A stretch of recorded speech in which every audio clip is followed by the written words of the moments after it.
y el día de hoy los niños ya tienen que levantarse, lavarse la carita, los dientes y prepararse para regresar a clases. 24 millones de alumnos. Sí, todo el país en educación básica, porque media superior y superior tienen otros calendarios, pero... No, las que cruzamos, los que apenas fuimos preescolar. Ah, sí, eso sí, hoy ya. Pues sí, apenas me alcanzó para eso, Mario. Y era muy divertido. El kinder para mí fue bueno, como quizá fue la única escuela en la que sí saqué 10. ¿Pero qué, Mario? Ay, pero ¿a poco te acuerdas? Sí, yo sí. Yo sí, yo 2 años fueron. Pero me acuerdo de las maestras, de los amigos, de todo. Yo también. Era un kinder muy bueno. Había, por ejemplo, huertitas para sembrar y sembrábamos rábanos y zanahorias. Clásico. Había un teatro y bailábamos, salíamos en ballets folclóricos. No, era muy importante. El kinder muy bien dotado. Además me enteré que había sido proyectado por Juan O'Gorman. ¡Ay! Entonces tenía murales y estaba... Sí, la escuela de junto tenía un mural de O'Higgins. Sí. Todo pintarrajeado, pero sí lo tenía. El mío también fue diseñado por los artistas de la época. No me acuerdo quiénes, pero fíjate que se conservan esos murales y había esculturas. Yo crecí en la Doctores, en una unidad Morelos que se llama. Y todavía hay esos murales hechos con piedra, como los del Centro Scop. Sí. Bueno, hubo una época en que las escuelas utilizaban muchos recursos para que fueran visualmente atractivas y además no tenían el modelo rígido y frío de años posteriores, cuando ya tienen todas las escuelas el mismo estilo, la misma forma. No, antes se adaptaban edificios. Por ejemplo, la escuela en que yo estuve era un edificio del siglo XIX. Un edificio muy similar a la arquitectura del Chopo, aquí en la colonia Guerrero, que se cayó en el temblor del 85 y ya regresaron al edificio cuadrado rectangular. Y era un edificio precioso, hecho para escuela en el siglo XIX. Lo cancelaron, creo que terminó cerrado porque estaba arriba de un estacionamiento y a pesar de eso tenía, como dice Mario, huerto. Y sobre todo, me acuerdo, Dora, salón de música. Sí, tenía diferentes áreas. Tenían el arenero, ¿sí? Su chapoteadero, ¿sí? Sus parcelas, salón de música. Y en algunos que contaban con el espacio, tenían un desayunador, un tipo comedor en donde se realizaban actividades de cocina, con sus mesitas y todo. Sí. Yo siempre estuve a favor de las escuelas diseñadas ex profeso.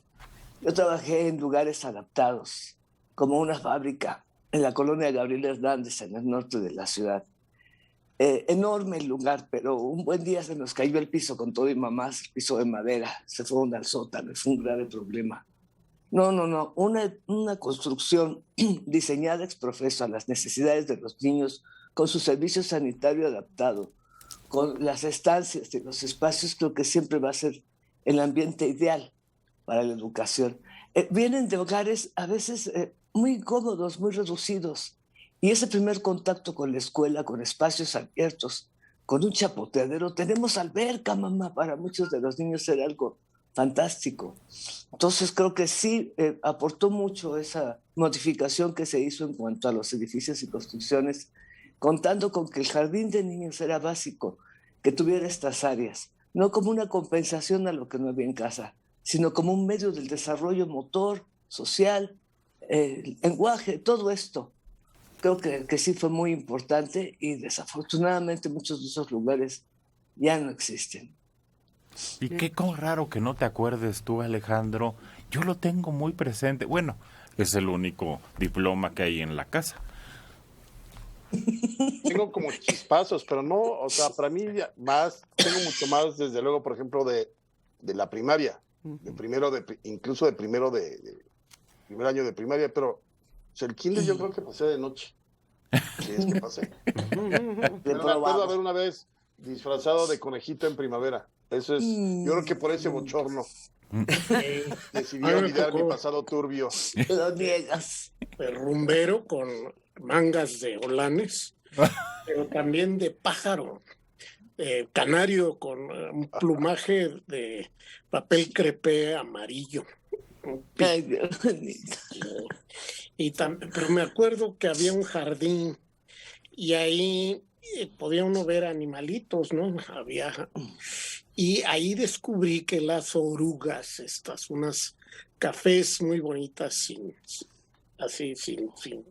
pelitos, y con unos ojitos falsos, si las tocas sacan unos cuernitos así y apestan, pero a rayos. Había desfiles de la primavera. Sí. Y esos eran en la calle. Con el triciclo adornado con flores. Bueno, pues ni modo, a regresar a la escuela. Pues sí, y con entusiasmo, chicos, porque es el medio que ustedes tienen para progresar. Carmelita Villa González, Miguel Hidalgo, 83 años. Amanecí triste, ya que vivo sola, pero al prender mi radio y escuchar el programa, alegraron mi vida. Gracias por estar todos los de la mesa juntos. Saludos. Qué bueno, pero no dependa del programa. Un día va a dejar de existir el programa. Pero usted no. Y cuando uno amanece, ¡ay!, a todo dar. Entonces, dé gracias y adelante a disfrutar su día, esté o no esté el programa. Y esté quien esté, algo encuentre que disfrutar. Muchas gracias por lo que nos toca, pero hombre, a disfrutar la vida. Mire, de verdad, este enero ha sido una montaña rusa de emociones. En cuanto a noticias, en cuanto a eventos, a mí me dio harto gusto que ahora sí, este 6 de enero volví a ver las calles llenas de niños, llenas de chamacos probando sus vehículos y sus juguetes. Qué bueno que estamos viendo una época pospandemia que parece de novela, la pandemia que quedó. Y por eso ahora, fíjese que hay libros que van a ser muy importantes. Alejandro tiene algunos de ellos que retrataron todo eso que sucedió durante la pandemia. Había alguien que decía que había que escribir la historia para que no se desvirtuara y que había que dejarla plasmada, que en su momento, cuando los hechos ocurrían, había que reportarlos y dejarlos ahí. Ahora esos libros que tiene Alejandro. No, yo iba a decir Julio. Ah. Se vuelven valiosos porque ya pasamos, ya estamos en otra etapa y va a quedar eso como el recuerdo. Usted es una superviviente de esa época y todo lo que queda en adelante es gananciadora. Forma parte de la historia, no le van a contar, ya lo vio. Y lo que mencionas, Manuelita, ver a los niños en la calle, ver cómo la economía poco a poco se fue reactivando, ver cómo nuevamente se regresó a ese congestionamiento del camión, del metro, el pecero, la gente corriendo, una ciudad viva. Y en contraparte, todas las noticias que salieron en este mes, el levantamiento o el motín, el problema que hubo en Brasil, queriendo derrocar el gobierno de Lula, la llegada del señor Biden, la detención de Ovidio, el problema en el metro, todo eso en un momento y enfrente la vida se reactiva. Ver a los niños felices nuevamente, que asisten a la escuela, algunos con esta cuestión asistencial, vivencial, o todavía algunos virtual. Todo eso es para sorprenderse, Carmelita, que dice que amaneció triste. Cuando el ser humano pierde la capacidad de asombro, perdió todo. Asómbrese de amanecer todos los días. Asómbrese de ver cómo el clima cambia. Asómbrese de ver a sus vecinos en la calle. Creo que ese es un motivo suficiente después de los años 2 de encierro que tuvimos y la secuela que dejó. Con familiares fallecidos, con una caída de la economía, con la incertidumbre de no saber qué iba a pasar. Y hoy está pasando, no ha terminado, pero estamos mejor que antes. Estamos.